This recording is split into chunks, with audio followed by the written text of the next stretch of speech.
Welcome back to this week's episode. Today we wanted to really talk about Pinterest, the changes that happened with the reward program, why I didn't sell my program just solely based on rewards.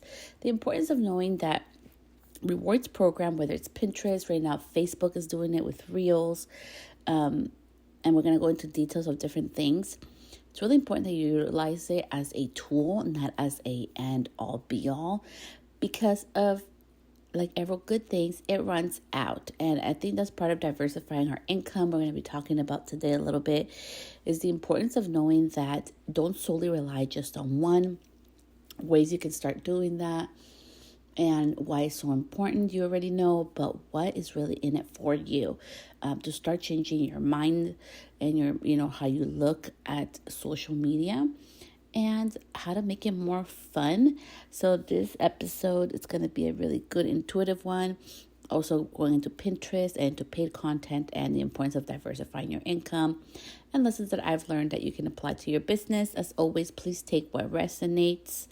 And because I noticed I was saying the word resonate, which is not take what's helpful and leave the rest behind. Okay.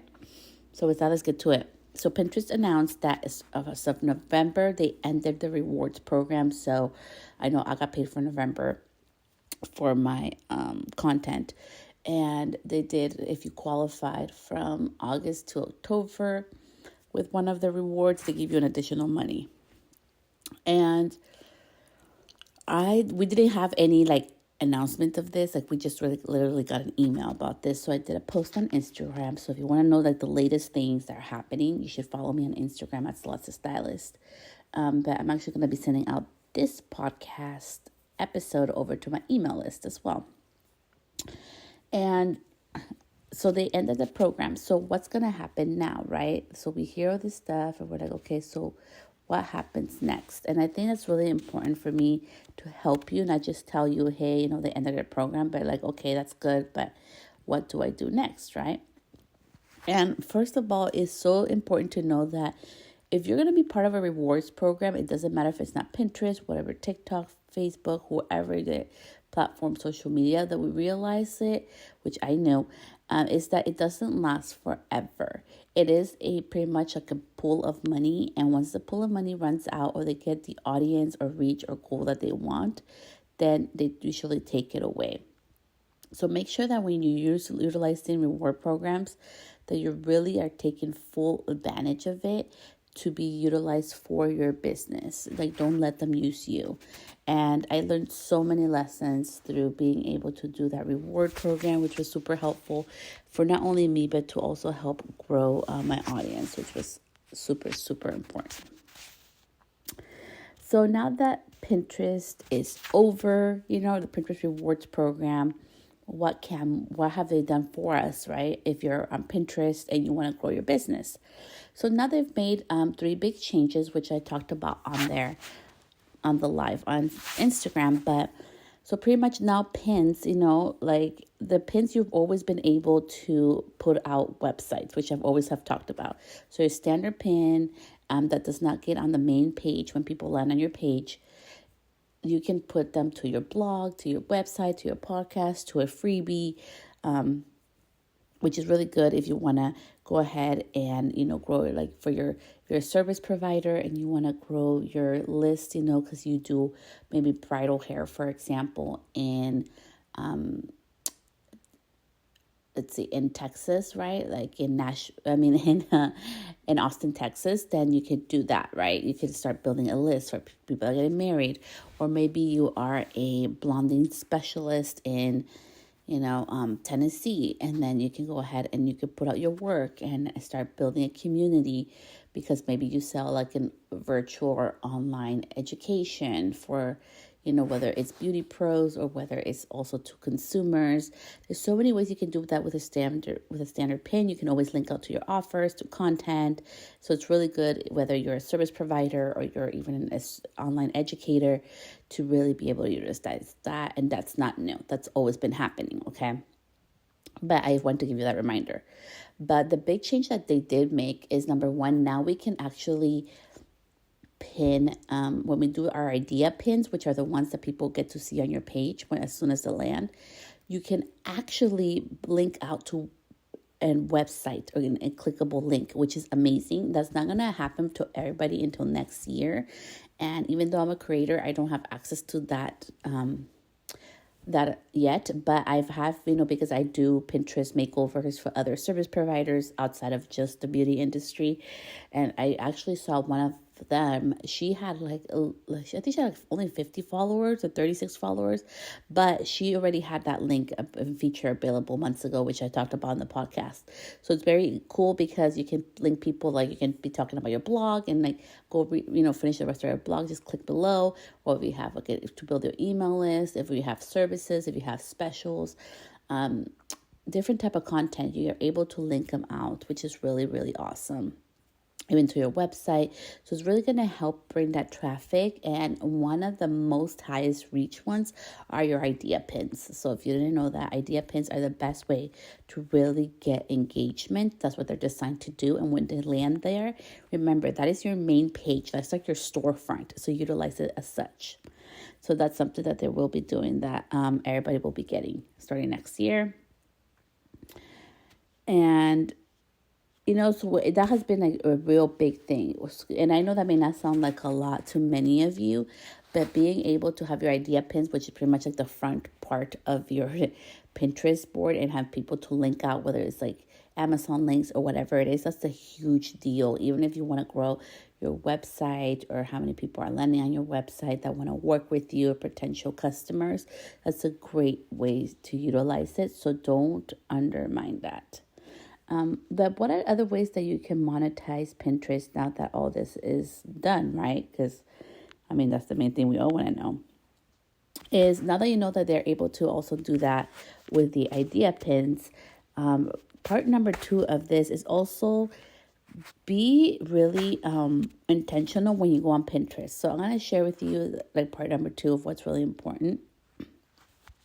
So if you go to your little search button on Pinterest, you always will see the top, right? And it'll tell you, like, it'll scroll automatically for you. Like right now, I'm looking at mine and it's talking about known for the holidays and different things on here. It's kind of telling you what right now people are really looking up for, what's big. And you can use that little scroll automatic thing on the search bar that comes out with ideas. Like for example, like DIY gifting guide. So doing like your own homemade gifts for holidays is one of them as well. That's an amazing tool to utilize for what content people are searching on currently. So utilize that for your own content creation. And number 3, it would be always utilize Pinterest. Like they tell you what content to create or what content to repost. Because if you're part of my Pinterest formula for business, you know that I am not into like the whole hamster wheel of creation, brand new content all the time. I love having fun with it, and I love utilizing the crap out of my content. You probably have pictures and videos that you have not utilized that are ready to go, that probably were super critical about months ago, and now you look at it, you're like, wow, that's amazing. How many times has that happened, right? When we're going through our camera roll, we're like, oh my gosh, why did I not post that? Well, now you can post it. And with utilizing in regards to Pinterest, just make sure that you look on there. It'll tell you what's popular on Pinterest. And it's so important that you're able to utilize that, because it's going to tell you exactly what people are actually looking for on there.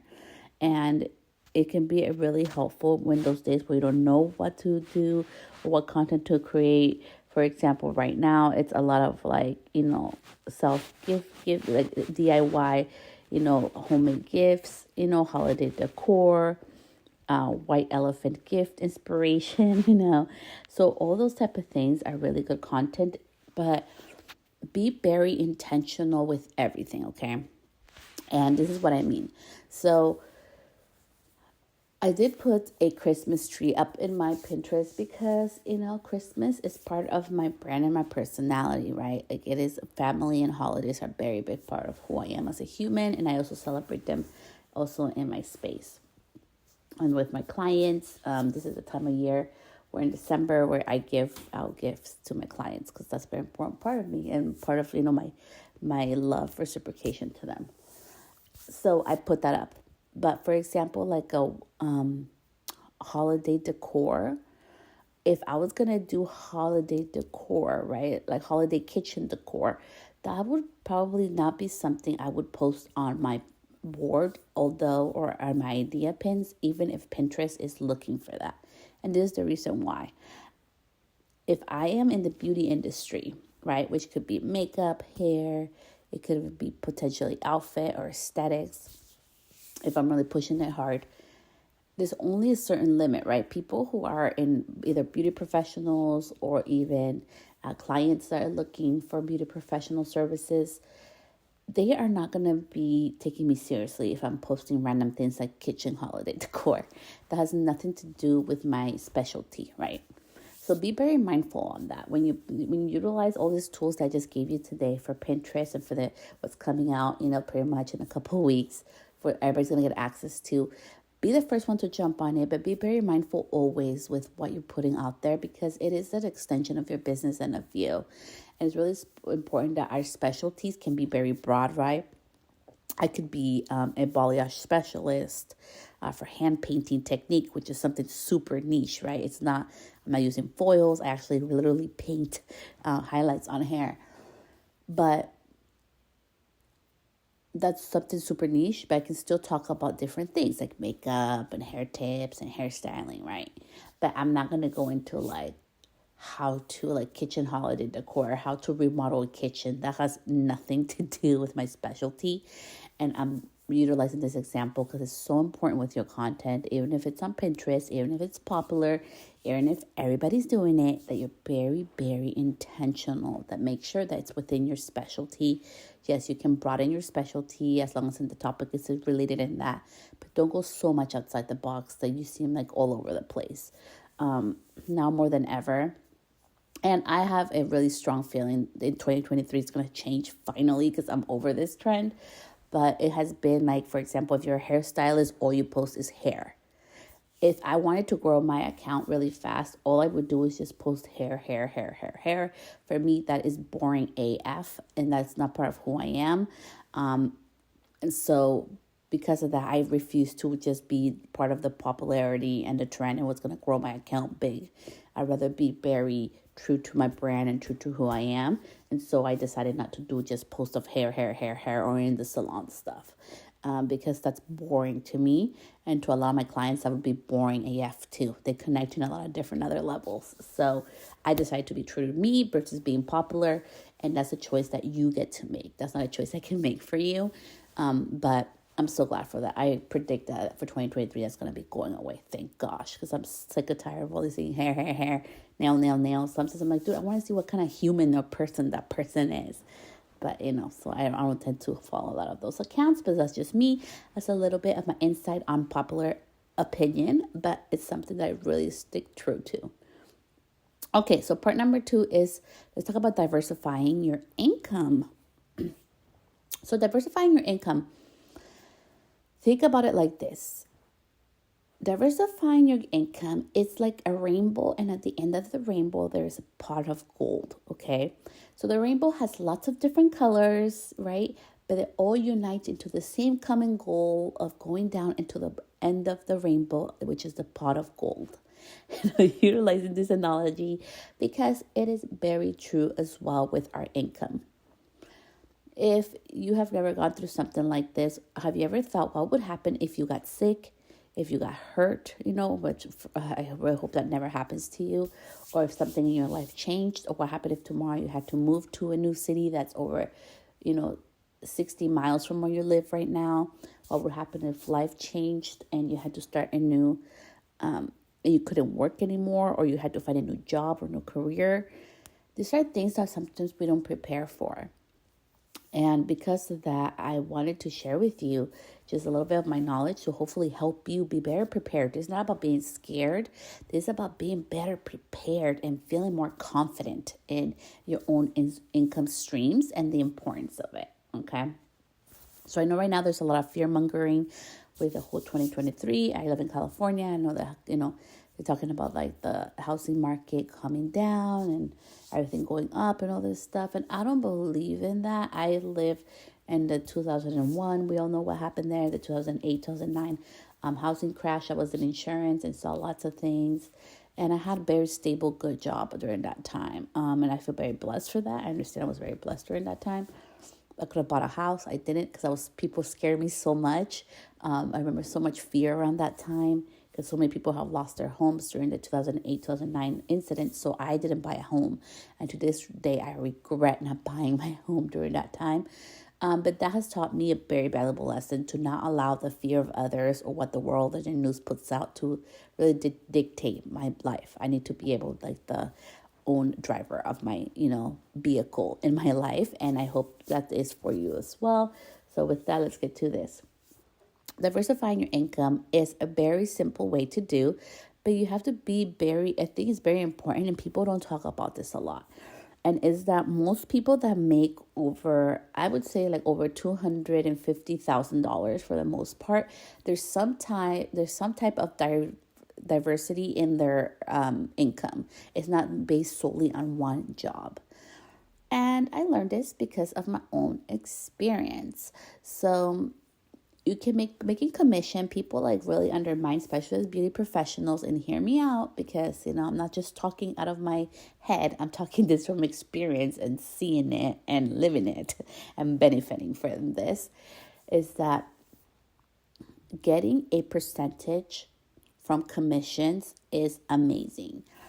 And it may not seem a lot when we hear 30%. We're like, oh my gosh, it's only 30%. I'm like, no, but like if you don't have to do work or or they provide all the tools for you and you do part of the work and you get 30%, that can be amazing. And I know as beauty professionals, because I have hired up professionals as well for, bridal parties and all that stuff, we always want more. And so diversifying our income can be like, well, if it's only 30%, what the heck can 30% do for me? Or what can 20% do for me? And it can do a lot for you when it starts building up. So one of the parts that you can do diversifying your income is getting commission with partnering up with somebody. So that is a big thing that I saw this year. I didn't understand the extent of an impact that can make in a positive way in your income by partnering up. So maybe there are jobs that you can't do all the time, right? Because you're only one person, but somebody else has the capacity to do them. You can partner up and get a commission off that. That has been a huge income stream this year for me personally. So I would totally recommend that. So don't undermine those 30% commissions, okay, because they add up very quickly over a couple $1,000s a year. You'll be very surprised. So don't undermine that. Part number 2, it would be like on social media. Look where the opportunity is at. So I utilized Pinterest for a while. Then it was super easy to qualify for the rewards program. It took me a while to understand how to apply for it. If you didn't know this, I just got serious about Pinterest this year. I've utilized Pinterest my whole life, since 2012, I think. So for a big part of my adult life to dream out do my Pinterest board and my dream house. We all do that.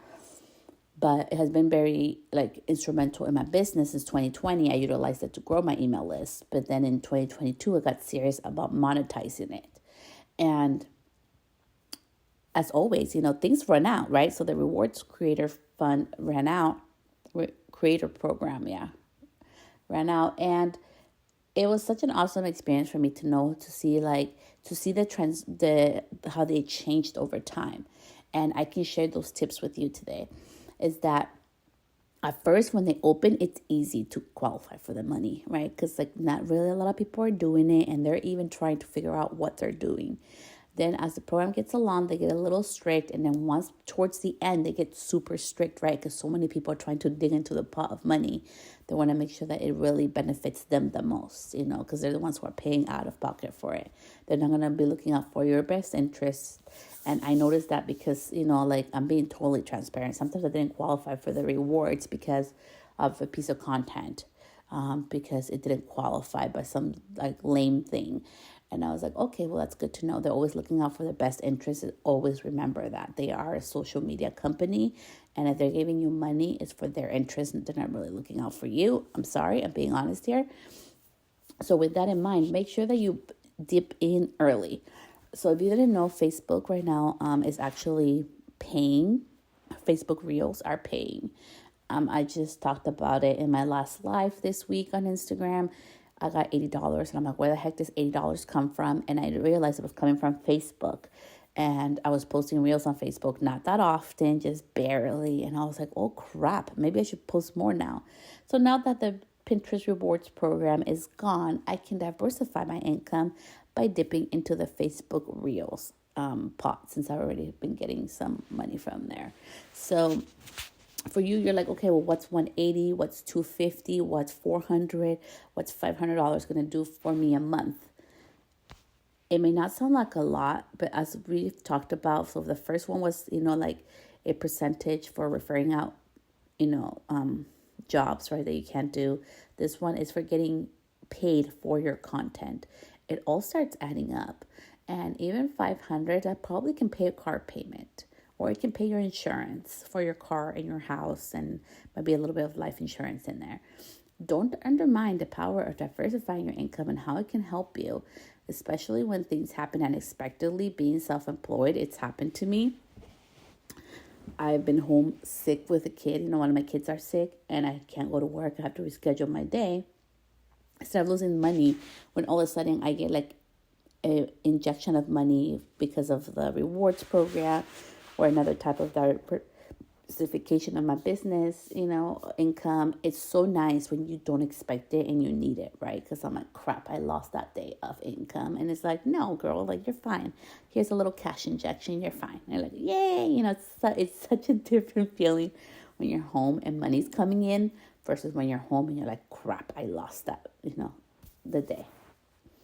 So, social media, if they're paying, utilize it.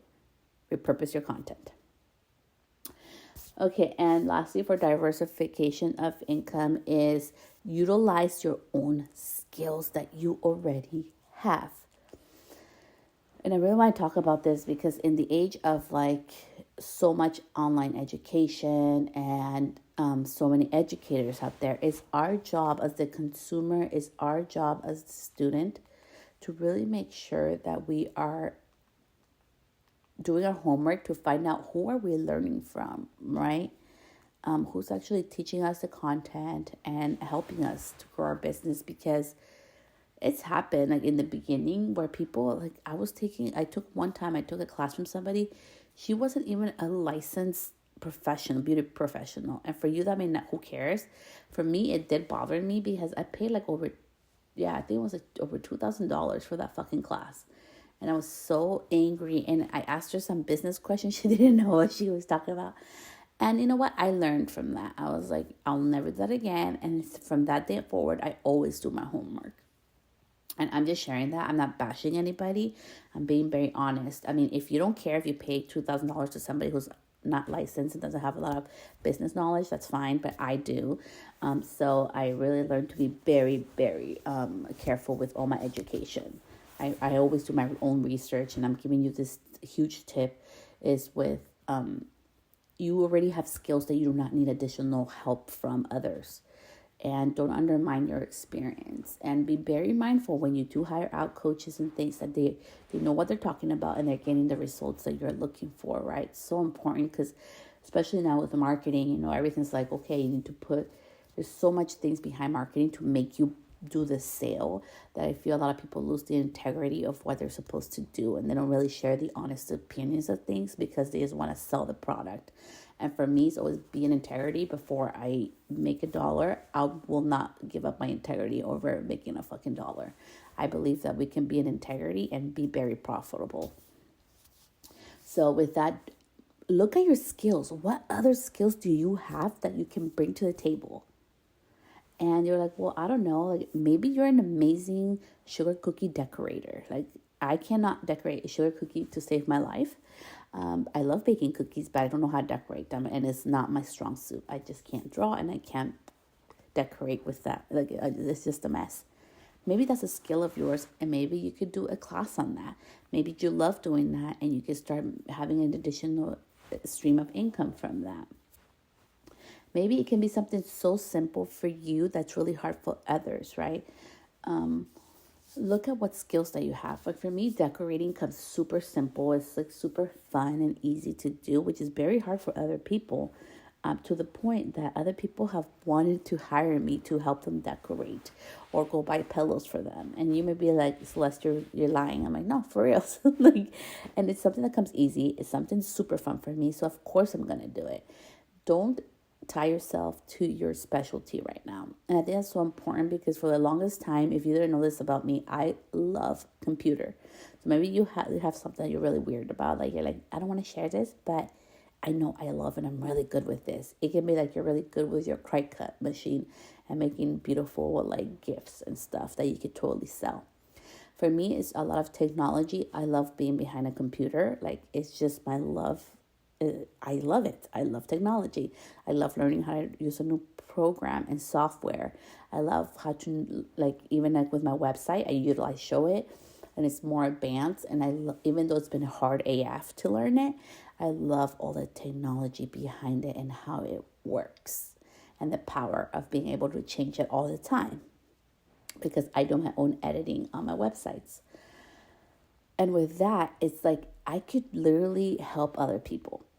And I do that. That's part of my diversify my income. I know how to change a Pinterest account into a business account and edit all the boards and do research on there and put keywords on it. It's a service I provide. I know how to do online education. I can do it out of Canva, or I can do it utilizing Kajabi. I can do that for somebody. I do that and I get paid for it.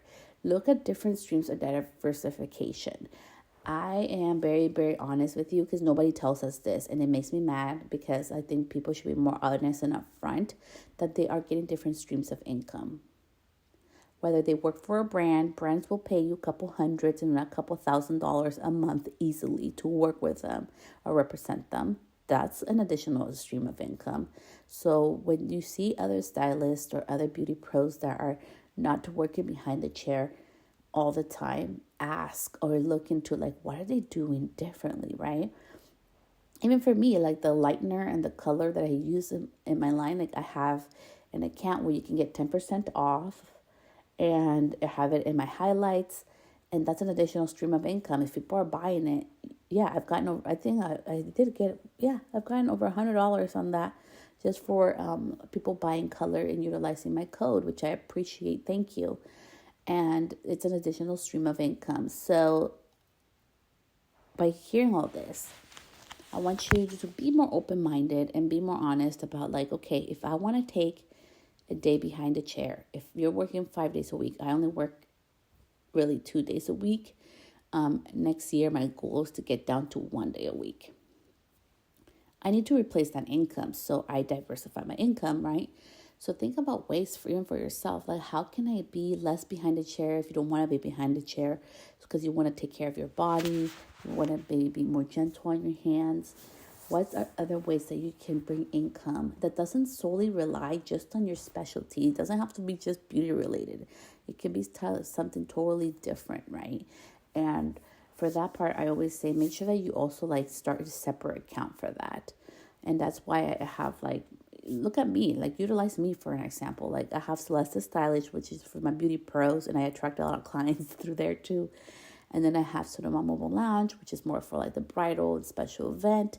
That account has grown more slowly. I don't really focus on it because my main primary attention is on Celeste Stylist, right? But I separate it because I know I can't post all the stuff I post on Celeste Stylist could not go on Sonoma Mobile Lounge. It had to be separate. And that's the part of diversification of your business. Make sure you're very clear, right? And don't be scared. Your clients know that you're multi-talented. If I really wanted to, I probably could start an own separate account just on decorating. I'm not going to though. It's not. I love it and it's super fun, but I have enough on my plate and I like where I'm at. So it's also knowing, give and take and where enough is enough. But make sure that you always look at different opportunities for yourself where you can diversify your income. And if you're like, okay, this sounds amazing, Celeste, but I don't know if I can do it, you probably are already doing it. If you're a beauty professional, it doesn't matter if you're a hairstylist, microblader, lash artist, nail artist, body sculpting, no matter what you're in. Okay. You're probably selling retail. You're probably selling a product or a shampoo or merch. You're selling something. That's an additional stream of income. You're already diversifying your income. And that is the same thing and is no different as having different streams of income coming in your business. And please make sure that you always look into also having, and I know you're going to be surprised by this, have disability insurance or have accident insurance is so important. I'm a big advocate of insurance. Yes, I used to sell insurance for a living, but it has saved so many lives. I've seen the impact of life insurance, the impact of having health insurance because I have health insurance, but also having accident and disability insurance, like for the unexpected, right? What happens if you are going to have a baby? Because if you're self-employed, you don't get to qualify for a lot of things, right? So I think it's so important that we always do our homework and be prepared for the unexpected. And one of the biggest things that I did this year, being transparent with you as well, is that we got accident insurance. So in case I break a leg or an arm, or my husband breaks a leg or an arm at work, because we're both self-employed. And it was so important, and it brought such a peace in our life because it's like a lump sum insurance. So if something happens to you, depending on what happens, they give you a lump sum check. And it was amazing. And yes, it's an additional cost that we pay for every month. But part of, again, diversifying our income is also being prepared for the unexpected. And it has been really, even for me, a big driving force in being able to really diversify my income to supplement the income that I need to pay for this additional insurance. That's very important to my family because, like last year, my husband had like an unexpected emergency surgery and he's fine, but he was out of work for a month and a half and we had savings. So we're like, no problem. And we had a beautiful Christmas. It happened during Christmas. It was a beautiful Christmas and everything. We had lots of fun. But I was thinking, I was like, wow, what would have happened if we didn't have that money, right? Because we didn't have the insurance at the time. And that's the part where it's so important that we learn our lessons, whether it's from our own things that happen in our lives, but also from other people that share their stories. And so I hope this episode was super helpful for you and that it opens your mind and your heart to see what are ways that you can bring additional streams of income. You don't always have to work for it. I've shared today tips of ways that you can do it without having to work for it. And don't undermine those little amounts of income because altogether it adds up to your big pot of gold. So much love. I'll see you back here this week with another episode. Thank you so much, and I'll see you next time. Bye, love.